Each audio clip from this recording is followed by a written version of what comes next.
Hi folks, for those of you that don't know, my name's Kev, and this week we're going to look at A Town Called Malice by The Jam. Now when I started searching through YouTube looking for performances of this, because I always look for live performances, because I think you can do things in the studio that you can't necessarily do live, so I like to see how the band perform it live. Plus you can usually kind of work out what it is they're playing, or at least what position on the neck they're in, which will give you a clue. When I started looking at this one, quickly found that there's like 3 or 4 different ways to play this same tune, and none of them are wrong.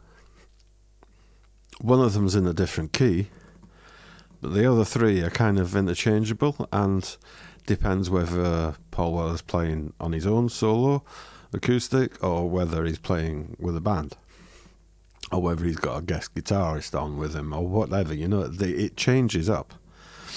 So I'm going to show you everything that I spotted anyway. So let's start off. The original's in the key of D.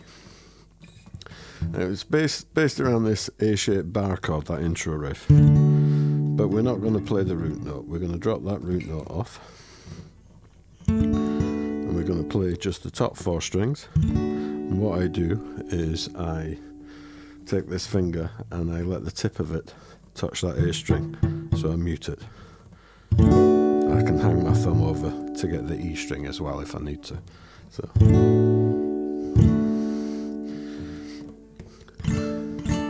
and then the pinky goes down. So that's D6, by the way, just on its own.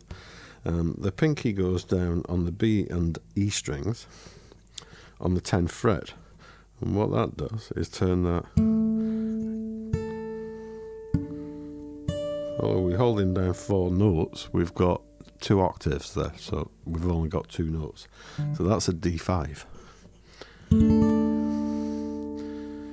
Then the next chord shape he uses is this one here. This bar has not moved, by the way. It stayed on that 4 strings. So the B string comes onto the 7th fret and the D string on the 9th. Sorry, B string on the 8th fret, D string on the 9th. And that's kind of the first few chord shapes to get the riff. And the riff goes.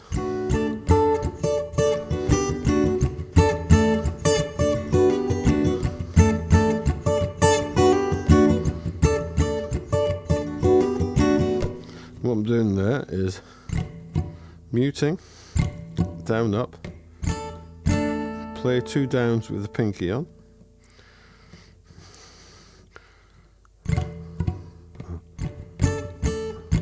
another downstroke muted, 2 upstrokes, but played staccato, is it, where you cut the note short.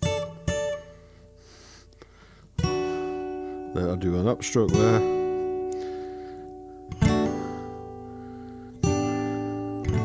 and I hammer on this D string and B string here for this chord here, which is actually a B6 sus4. Or D6 sus4, not B6 sus4.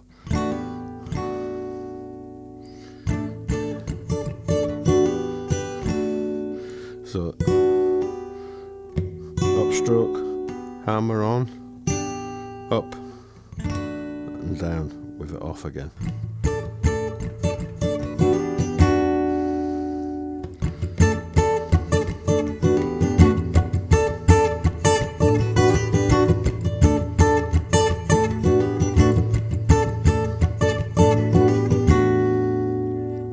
Then it comes into the verse. So first part I'm going to show you is the part that is on the original recording, and usually when he's playing it live with a band, there's a second guitar player, and the second guitar player is playing this part. So it goes up to, so this is the verse, goes up to a F minor, F sharp minor, and then takes that, opens up the G string from the F sharp minor. It's an A minor shape with the bar on the 9th fret, by the way. So makes that a 7, and then brings in the B string onto the 14th fret, the 12th fret, sorry, which makes it a 13, I think, or an 11. and 11. Yeah. It's just a little adornment, it doesn't really matter what it's called. Then moves that down 2 frets. Kind of does the same thing. So taking the pinky off the G string, moving it to the B string on the next fret up. So that's on the 10th fret there. The bar's on the 7th fret. Still an A minor shape. Repeat that.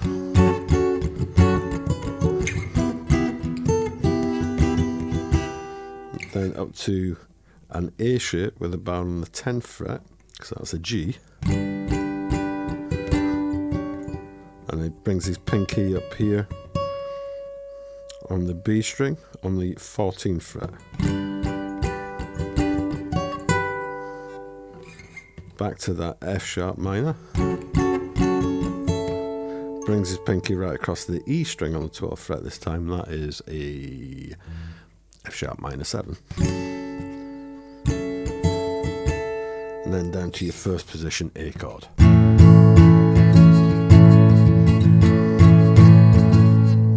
And then just repeat that.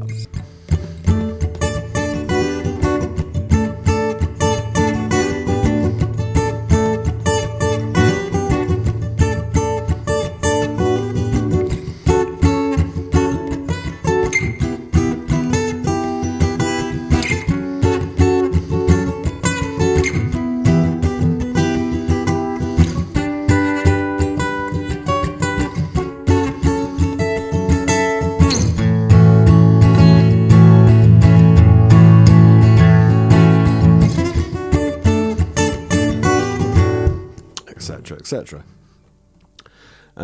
In the bridge part, it just goes to a C sharp minor, so that's an E minor bar chord shape with the bar on the 9th fret, and then he slides that down 2 frets to a B minor.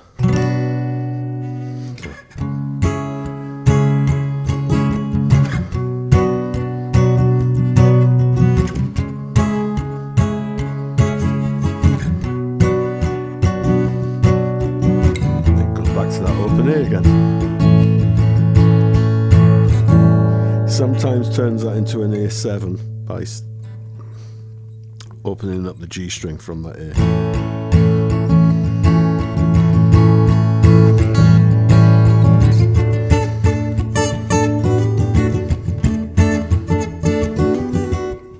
Etc. The other way, usually while there's one guitar playing that, the other guitar, which is usually what Paul Weller's playing, he does the same thing for the riff, joins in with that. But instead of going up to an F sharp here, he comes to an F sharp down here. And he's basically just playing the middle 4 strings. So he's got the A and D strings on the 4th fret, and the G and B strings on the 2nd fret. So that's an F sharp minor.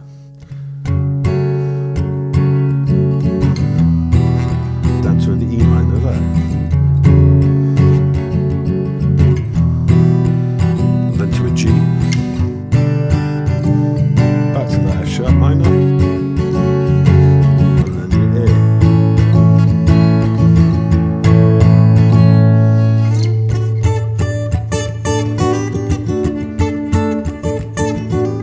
So you basically got one guitar playing those high parts, while the other guitar's playing either, normally he's just sort of playing the chord changes, you know? So he's singing over the top of it, so he's just sort of hitting the note and letting it ring. And quite often I notice as well, when he's got the band going, when he comes to that A chord where it rattles on it, sometimes he's just playing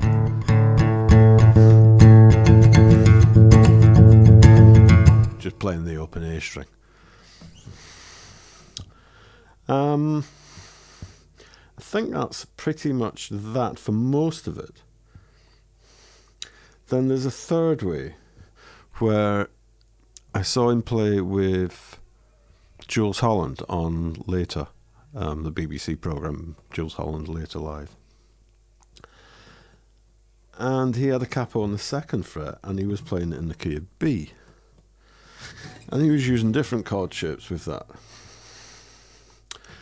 Then I saw the same thing, but with a capo in a different position, on a gig that he did with where Noel Gallagher guested on it with him. And what Noel's playing is the same as what Paul Weller played on Later, but with the capo in a different position. So grab the capo and I'll show you that. What did I do with it? Where did I put my capo? There it is. So Noel Gallagher's got the capo on the 5th fret, and what he's doing is playing exactly the same thing as the original part, but instead of going up to the G up here, he plays a D shape here, and that's a G as well. And then for the A, she's playing E chord, because that's like a barred E shape. On the 5th fret would give you an A. So it's just different ways of doing the same thing. So that was quite a good way too.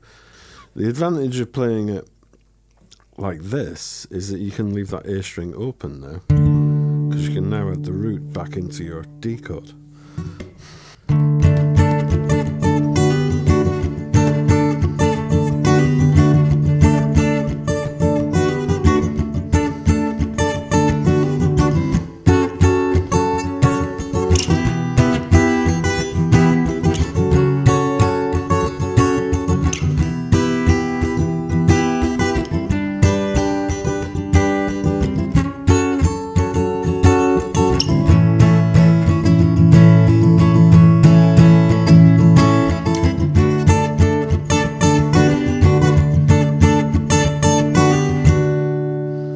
So that works just as well. So your D shape becomes a G chord, and your E shape becomes an A chord. So you get exactly the same chords, yet another way of playing it. As I say, on the Later with Jules Holland gig, he played it in the key of B. All he did was slide the capo down to the 2nd fret and move the riff down to the 4th. So we ended up with a B. A riff is now a B, so it's on the 4th fret.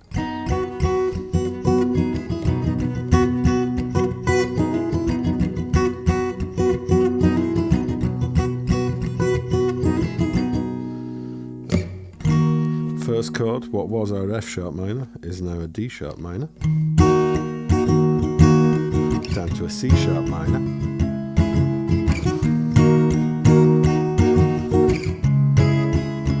And of course you can still put in those embellishments if you want.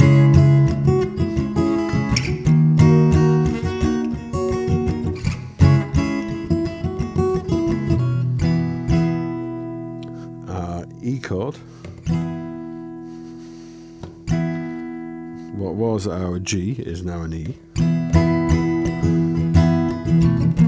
Back to the D sharp minor. And then what was an A is now an E sharp, an F sharp major.